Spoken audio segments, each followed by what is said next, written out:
Welcome to episode 2, season 2 of Our Darling Town, the podcast where we explore the heart and soul of Darlington through its local independent businesses and the people that make it special. I'm James Carver, alongside my brother Henry. We're here to shine a spotlight on our beloved town. Join us as we sit down with passionate local people to delve into their stories and uncover the unique contributions they make to our community and find out more about the time we live. Get ready to be inspired by the people and the stories that make Darlington truly special. Absolutely. I'm ready to be inspired. Are you? Absolutely. Another guest today? Another guest? Yes, yeah. I think... when do we book this one? Friday. Friday. Yes. That's a record. Yeah. Today's Wednesday. Yeah. So that's us actually being organised. Are we going to be more organised for the next one? Yes, we are. And who is going to organise us? You. No, Emma. Emma is going to organise us. Brilliant. As long as it's not us two, we'll be fine. Absolutely.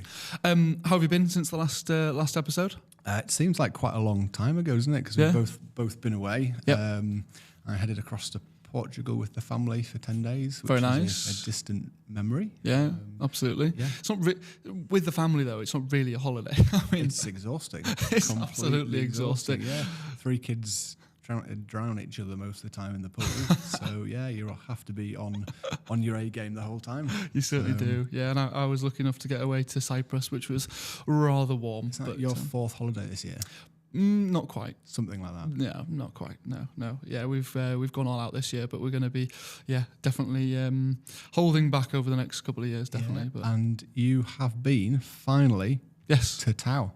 I have been to Tao, your favourite restaurant in the town. Absolutely. Yeah, I've been actually twice since the last episode. Excellent. Yeah. So good recommendation. 100%. They do bao buns, they do sushi, they do, some absolute delicious food. So good stuff. Absolutely. Also got a takeaway from there on Saturday night as well. Brilliant. So not only that, yes, leading by my example, yes, you've also done the Darlington 10K. I ran a race. You ran a race. Yeah, well I didn't win though, unfortunately. I didn't get sub 30. No, I was aiming for sub 50, just to bore those people that don't care about running. Yeah. Aiming for sub 50, and I managed to get 48:19. So I was over the moon. Yeah. Very, very happy with that. In the same week, I did my 1 rep max deadlift as well. So for middle-aged. Anyone care? Yes, they do. Yeah, for middle-aged dads out there, I did a sub 50 10K in the same week as deadlifting 225 kilos. That's pretty good. So I was absolutely delighted with that. So well done. Thank you.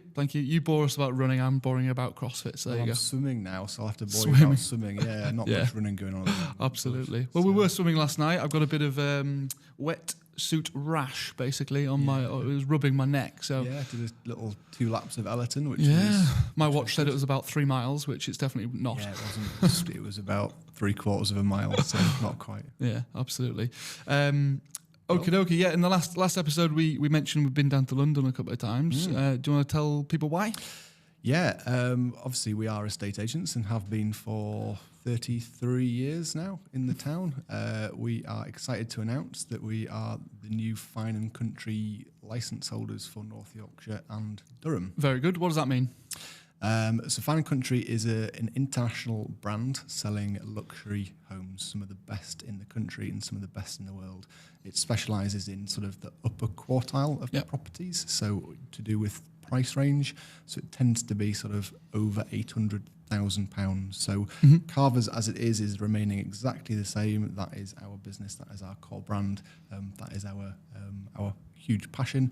But joining the Fine and Country network just sort of adds another string to our bow, gives us sort of national and international coverage for the higher end market, which is really exciting. And we've got big plans with the sort of the Fine and Country brand, but also within the Carver's brand as well. So we're very excited to push things forward over the course of the coming months, and we'll keep you updated as to our journey, certainly.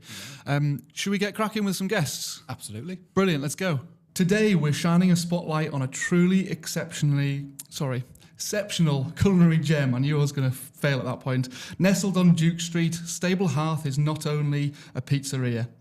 It's the home of the best Neapolitan pizza in England, having claimed the best pizzeria title at the Italian Awards in 2018, 2019, 2022 and 2023, solidifying their reputation as the go-to destination for authentic Neapolitan pizza.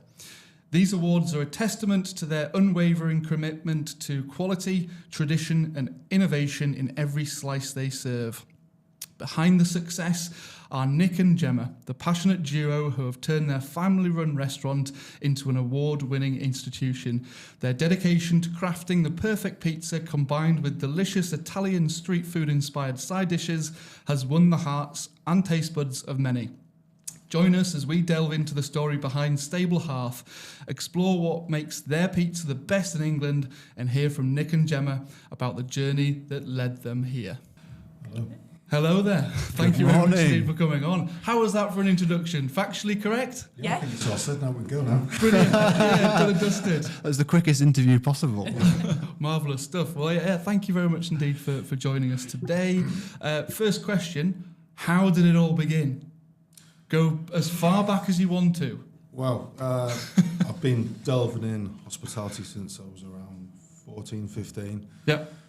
Doing events, and then I ended up doing 1 year of a 3-year media course before going into full-time in the hospitality industry. I was trainee manager, protege to chief executive of a large hotel, nightclub, events complex, where I was there for around 10 years. I also did event management for a couple of other businesses as well. And I left there in 2006. I thought, right, I've always been passionate about food. I want to open a restaurant. I found it a lot harder to do. And so I took a step out of the business for a few years. In that time, I ended up doing a degree in culinary arts and management, with a foundation degree as well. And I said, right, when I finish that, I'm going to open a food business. Ideally a restaurant. What can I do? Being a typical man stroke boy, always liking to play with fire a little bit, I thought, right. Going back to your caveman in you. Yeah, we'll see what we can do with fire. It was either barbecues or pizza ovens. Yeah, then. well, I've always loved Italian food. I've grown up with Italian food, Italian-inspired food, and it was the way forward for me. And I was really interested in cooking on flames and on fire. And I ended up, right, I'm going to do a wood-fired pizzeria. So I looked at that, and 2013 we opened Stable Hearth in the back of the Cross Keys in Gainford, a little village outside of Darlington. For those that don't know, Stable Hearth is called Stable Hearth because we were in a coaching inn, and we were situated in the original stables. And although we cook in a wood oven, you actually cook on a hearth, and that's where Stable Hearth came together. The two. And that was at the back of the Cross Keys? That was the back of the Cross Keys. Yeah, fantastic. So we started that in Bank Holiday August 2013, and it seemed to grow and grow. It was literally 11 years ago next weekend. Yeah. Wow. Is it really? Yeah. Yeah. Fantastic. Yeah. We were nominated in the Italian Business Awards, the Italian Awards in about 2 years later, but I backed out because I said I couldn't give my customers the experience that I wanted to give, which we now hopefully give. They didn't have the pizzeria category there. We were nominated as Best Small Restaurant, Right. and we felt it didn't really represent what we did at that time because we didn't have our own tables, chairs, wine lists, stuff like that. We didn't class ourselves as a full restaurant. Mm-hmm. So at that point, it was takeaway. Yeah. Yeah. Yeah. We did win Teesdale Business Awards for Best Business as well while we're in the Teesdale area. Yeah. And we did a lot of events we catered for Rebbe Hunt for some of their dues they did for Chef Days. We did a few private events as well. So it grew and grew. So Fantastic. yeah. And Raby Hunt, for those that don't know, obviously it's no longer operating, but am I right in thinking it's 2-star Michelin? It's 2-star, Yeah. Yeah, so that's not a bad accolade to have, that you catered for the chefs that went there. Yeah. But yeah, they often used to come on Saturday night, didn't they, after service? Yeah. Did they really? Yeah, Yeah. they'd get the tea on the way home, or we'd deliver, as we were driving home, we'd deliver the tea to them. Brilliant. So yeah, it was the kitchen tea. So you had the burning desire at that point. You'd sort of said that Excuse the pun there. you said that you'd been nominated for an award for a restaurant. So at that point, you had a desire to open a restaurant. And Yeah, I mean, it was stable. Gameford was the Cross Keys. It was a very good start off for us. It was low costs for where we were renting as such, and it was a great little start off. And I was once told, way back in my Tall Trees days, that a lot of good restaurants actually start off as takeout, and I was like, no, it doesn't happen. It doesn't happen like that. I want a restaurant straight away. Yeah. And I've eaten my words because, we started off as a takeout. Yeah. But it was a great time for us. It was a great build, but it was also very frustrating at the same time because, like Gemma said, we couldn't offer the wine list, the experience, everything that we wanted. People started to hear our name and travel. We had people travelling from, the coast. Whitby, somebody came. Yeah. I think that was our first one that we really knew people were travelling, and that they were arriving and expecting more of a setup than we had. yeah, And they were always happy to take the food and eat it in the courtyard of the pub, and it was a nice setting.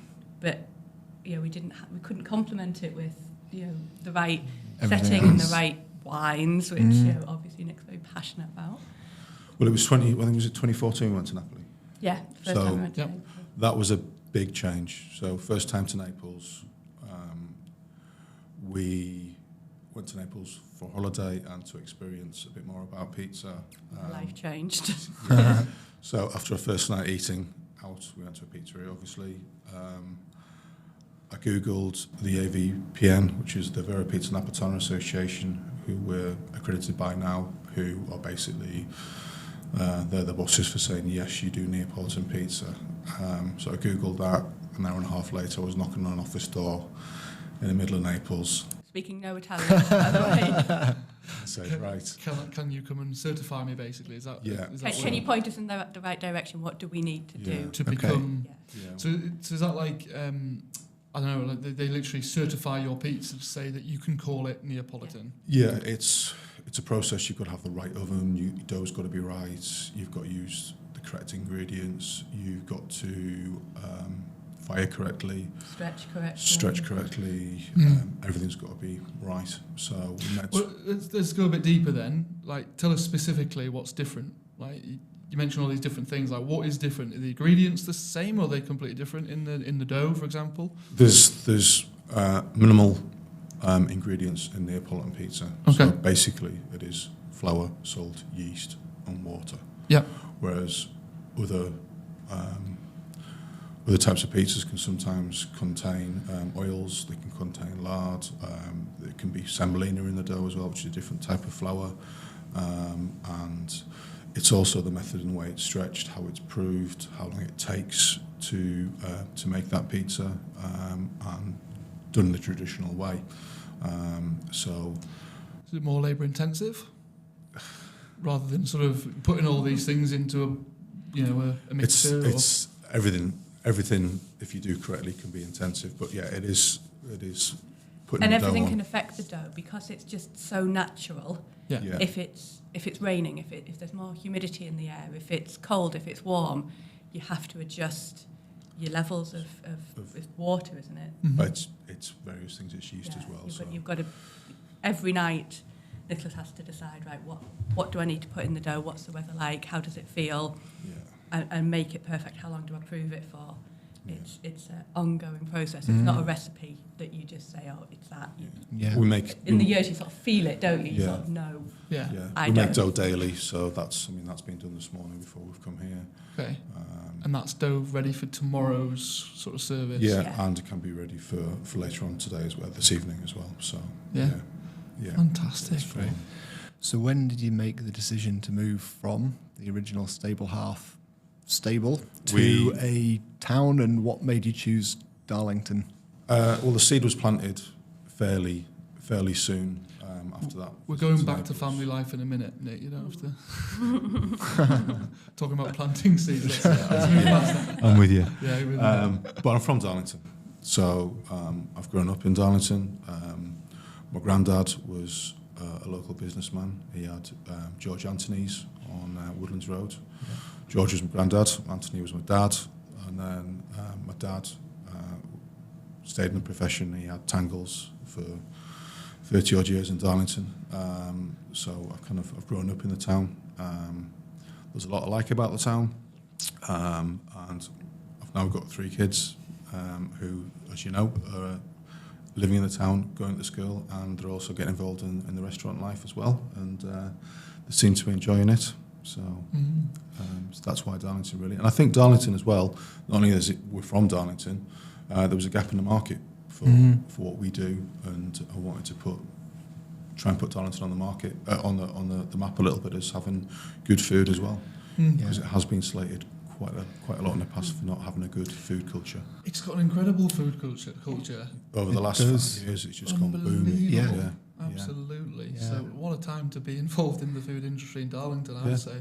I think it's for me and other business people you speak to when it comes to the restaurant side of life, I think Darlington's somewhat missed off the map a lot as well, with reviewers and people that look at industry stuff. Darlington just seems to be missed. He seems to jump from Leeds up to Newcastle or maybe Durham. But there's that gap in Darlington that's always missed, yet we're on the main line of the train. Yeah.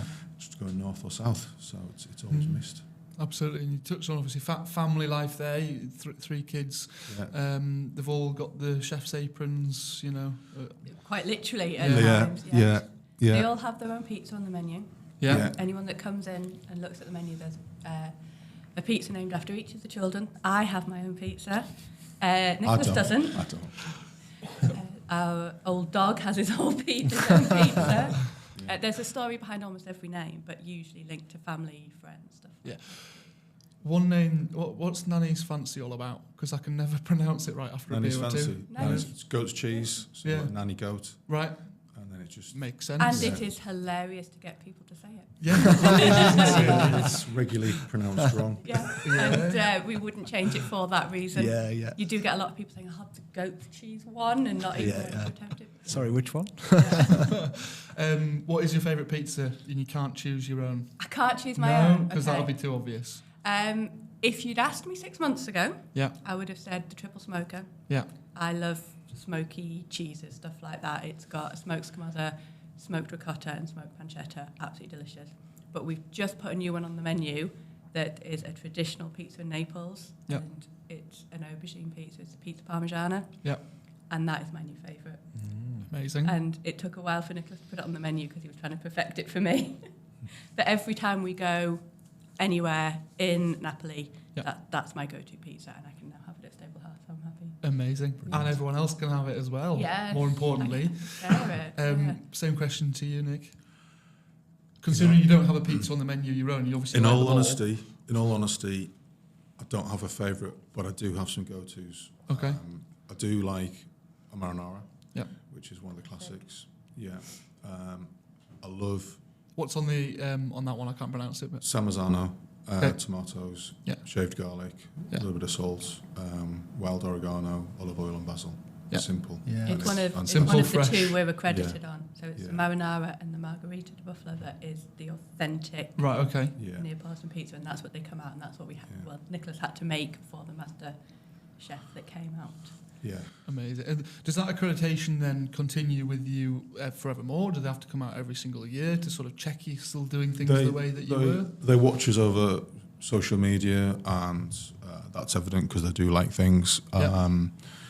If we were found not to be making good pizza, they could take the accreditation away from us, but we're actively involved with them still.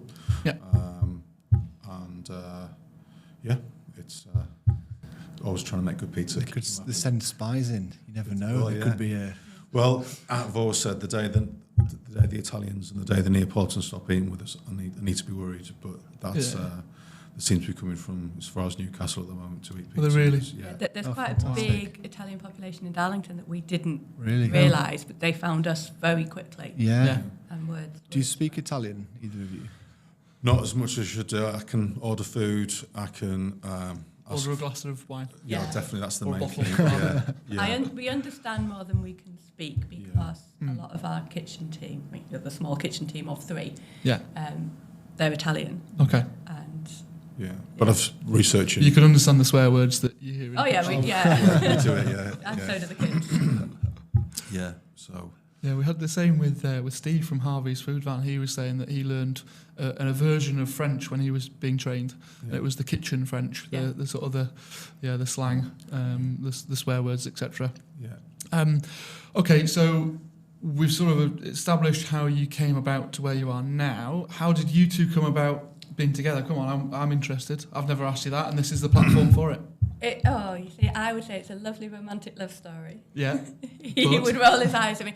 I'm a Darlington local as well. I was born here, raised here, lived here my whole life apart from university and stuff. Yep. We actually went to school together. Yeah. Primary school at Ravensthorpe. Nicholas is significantly older than me. Enough so, I think it's about 3 school years, so enough so that he did not know I existed at school. He was the best friend of my best friend's older brother. Brilliant. So I was always at their house, he was always at their house. I was always a little bit sort of fixated on this older boy. When I got to be old enough to realise, I was like, oh yeah, okay, Nick Sexton, yeah, okay. Yeah. He didn't know I existed. Still. Typical story, we went off to different schools. I went to the girls' school, he went to the boys' school, but we sort of mixed in the same circles with us being friends, that sort of thing. Yeah. He used to plan events, like under 16 party events at some of the local hotels and stuff. Yeah. I used to go just because he organised them, not to dance and party with my friends. I would just sit there and go, there he is. Brilliant. We went our separate ways for many, many years. And we got back together just not too long before the Stable Hearth came about, when Nick was studying his hospitality degree and I was helping rewrite some of his work and help him study. Yep. And it was just one of those times over the years. We'd had a couple of dates years and years ago when we were in our 20s probably that never worked. Awkward, uncomfortable, and it was just the right time. Brilliant. So we've been together about 14 years now. Fantastic. And it was meant to be. Meant to be. Yeah. And the school at Ravensthorpe that Jim's just mentioned is even more connected with Stable Hearth, because when they demolished it, we managed to get all the timber out of... Did you really? Yeah, off the roof of timbers. So everything that you see in the restaurant, the bar, all the wood is on the tables is Ravensthorpe School as well. Did not know that. There'll be so many ex-students that obviously won't know that now, or they will now, but they wouldn't have known that. There's a story. The bar is as well, isn't it? The bar is everything. Even the original Victorian cupboard from the kitchen where we all used to eat is in the corner of the restaurant. The radiators. Radiators. Sit on. Brilliant. Quiet, That is amazing. Every item you see in Stable Hearth, every chair, every picture on the wall, absolutely everything has a story. Yeah. Nothing is commercial. It's not ordered in off a company or anything like that. It's stuff we've bought on our travels. It's some of the chairs we've travelled to auctions as a family and bought them. Some of the tables have come from our own house. They're ones that we've used at times, and absolutely amazing. Everything has a story, but most of it is amazing. And having the kids, obviously running a family business, that'll come with its challenges. How do you manage? How do you work it? Obviously with the hours that you work, etc. We just do. You just do. You make it work. Yeah, I mean, we just do. I suppose it's like my dad did when he had a full-time job as a hairdresser running a salon. You're integrated into that life, so I grew up in my dad's hairdressing business, and you just sometimes you're bored as hell as a kid, and then other times you get involved somehow doing something, and that's how the kids do it. During the day they're there. They spend a lot of their day there, usually working. help wash the dishes. Maisie literally works. She's 12 now. She literally works. She does a Saturday shift now, Yeah. which she started on the front of the house, but she's found to be doing well on the kitchen side of it. She enjoys it a lot That's more. amazing. Brilliant. Sullivan is currently, as a young lad, trying to be a pot washer, but he's adamant he's going to be head chef one day. Absolutely. Good lad. And Nell is... She just likes in the bar. She likes chopping the fruit for the bar, cleaning the glasses. Yeah. That's amazing. Yeah. Well, if you need any more child labour, I've got 3. Henry's got 2. So Yeah. And I do have to give a shout out to family as well. My mum has been a godsend. We couldn't do this business without the help of my mum. She's the one. If we are both in the restaurant, so usually when it's busy and it's late, the kids are with my mum, and we can't thank her enough for that. But it's not just also kind of, it's our kids that are involved in it. There's Anna, who works for us as a manager. She's got a little girl who's quite often at the restaurant. She's her husband's a chef as well, and I mean at the moment our 3 kids are at the restaurant with Darcy, her little one. So there's the family, there's the restaurant family kind of growing up as well, which is nice to see. Well, that's a very much part of the Italian culture, isn't it? Yeah. You know, you'll always see kids running around on an evening when in our country they'll usually be in bed. You know, it's definitely a different culture, isn't it? Well, I think kind of our ethos with the children and the food is we don't do a children's menu because we believe they shouldn't eat different food. They shouldn't. You go to a lot of restaurants and you have the adult menu and then you have the kids menus, burger and chips, chicken nuggets, all that sort of stuff. And it's just, kids should learn to eat what the adults eat and grow up, and that's how they should experience the culture of eating with the family and eating in a restaurant, and hopefully growing their taste buds as they get older as well. And I think that's important, than being stuck in that little bubble of what children should eat. It's wrong. It's having food, proper food. Yeah, we don't have a specific kids menu, but we're very, very family friendly. Yeah. We love it when the kids come in with the family. And I've just thought of a question that hopefully will be received well. oh God, Pineapple on a pizza. Henry, No, it's not Italian. it's not Italian. Where's that come from then? Because pizzas are stuffed Italian. Canadian. Is it really? Canadian, yeah. but stuffed crust's all right? Well, there is, all joking aside, there is, you can do a ricotta stuffed Neapolitan pizza. Okay. Yeah. It's not the stuffed crust that you know. It's like it's torn and twisted, isn't it? Yeah. Okay. Yeah.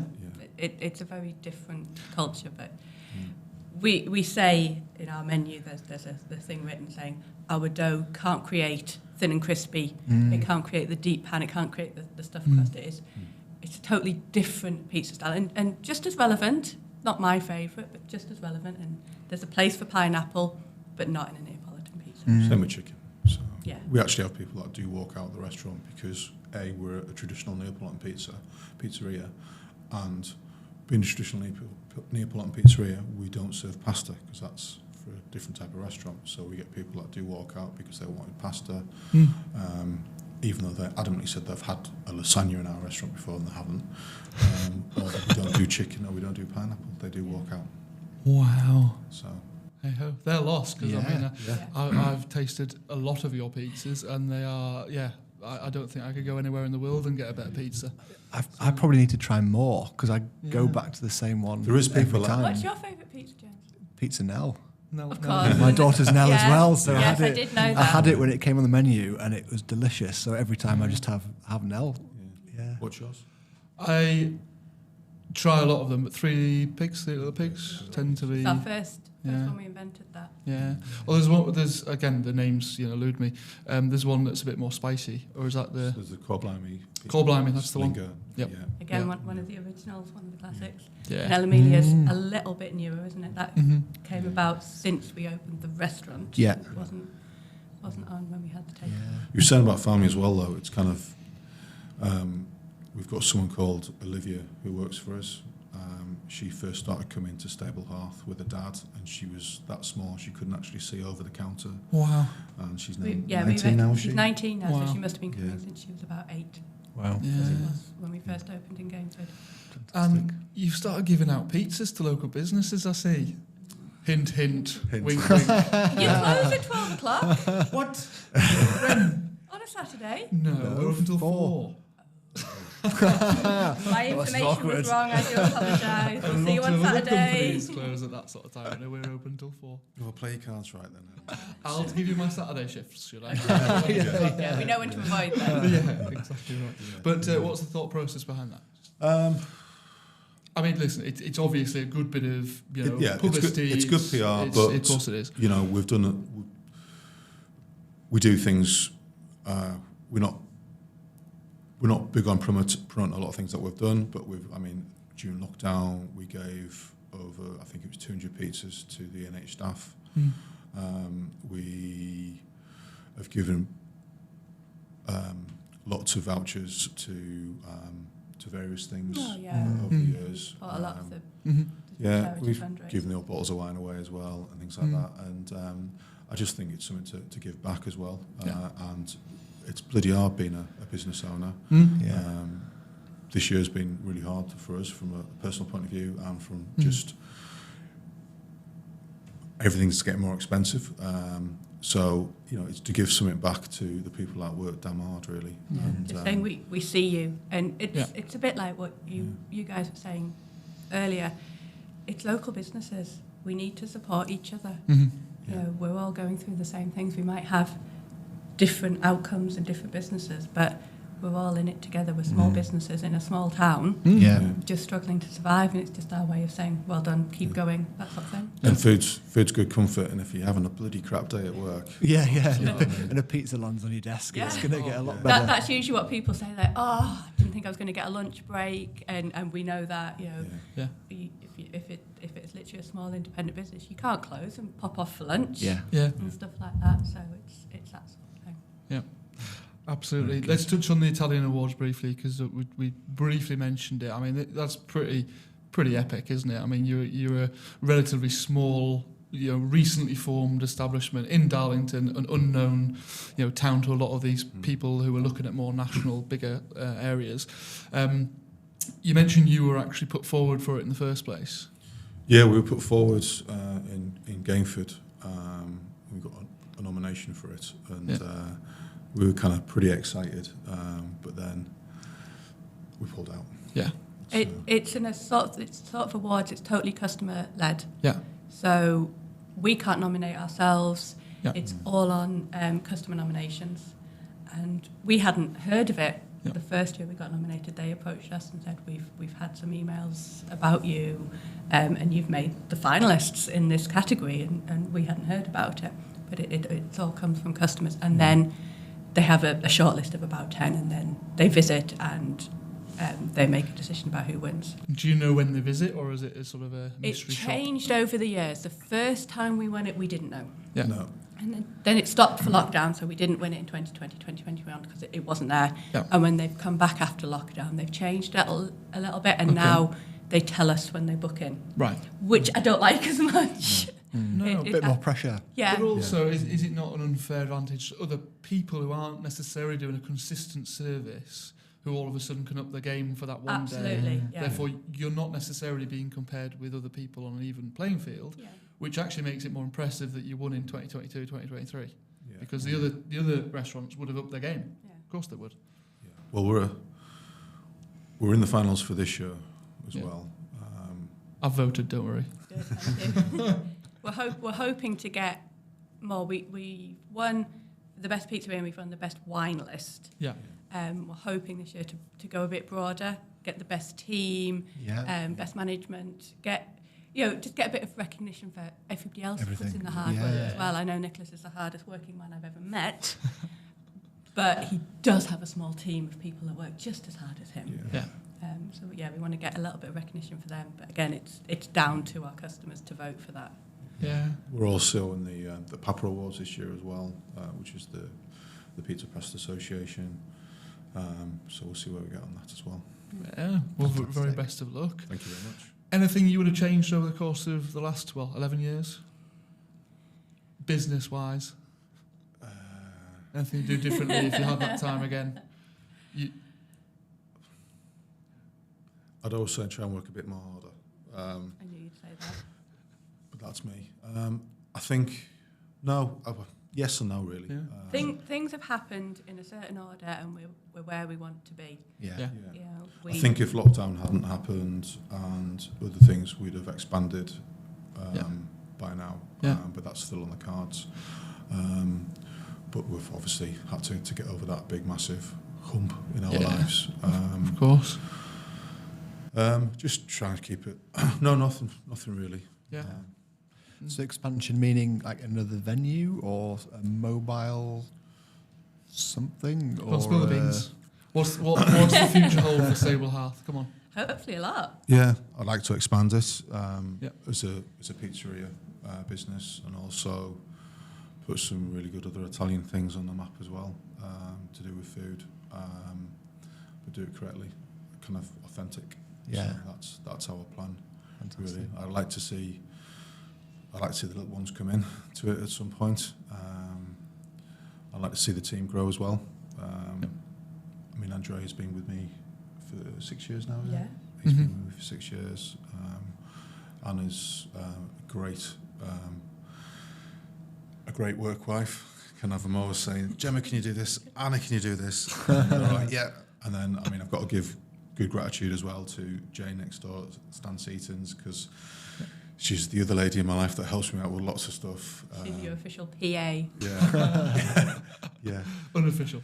Jane, can you look at this for me? Yes. Yeah. So, but they're great neighbours as well. I didn't know Stan and Jane. They moved into this premises at the same time as us, and they're just great to have us Best as neighbours we neighbours. could have. Yeah, absolutely. They're just fantastic. Yeah, they're really, really good. And I think Duke Street's a really good street. I do think it should have a bit more push from the council to show what it actually is, and you know, maybe get rid of that bike lane and have some nice outside seating and better parking and avenue trees how it used to be, and show Duke Street for what it is, because I think it must be one of the only streets that's got full occupancy. I would think. And it's a great street. Yeah, absolutely. So if you guys got a night off and you were to go out for a bite to eat somewhere around Darlington, where would you head to? We don't get a lot of time to eat out. Yeah, that was the big if there. It's a difficult question because our night off is Monday, and traditionally that is restaurant. Everyone's closed. I think there are some good businesses coming. I'd like to try saltfish. Yeah. I'd like to try Salty. If either of those places want to open on a Monday. Yeah. And I think there's a new Thai restaurant that's just opened up on Consciffe Road, which is getting good reviews. So I'd like to try that. I'd like to try that. Yeah. Very good indeed. Yeah. Well, listen, that has been 42 minutes. Told you it would go fast. Yeah, well, thank you very much indeed for coming in. Pleasure. I've thoroughly enjoyed it. One last note to the future guests, I guess. We're wondering where your mini stove is that you're going to supply us with a nice, sample of your, pizza. Andy's Candy, for example. Andy brought in some samples. That's all I'm saying. Sorry. Well, give away Saturday. Exactly right. I'll send you my Saturday rota. Brilliant. Thank you very much indeed, Nick and Gemma. Pleasure. Appreciate it. Thank you very much. Thank you. Thanks for inviting us.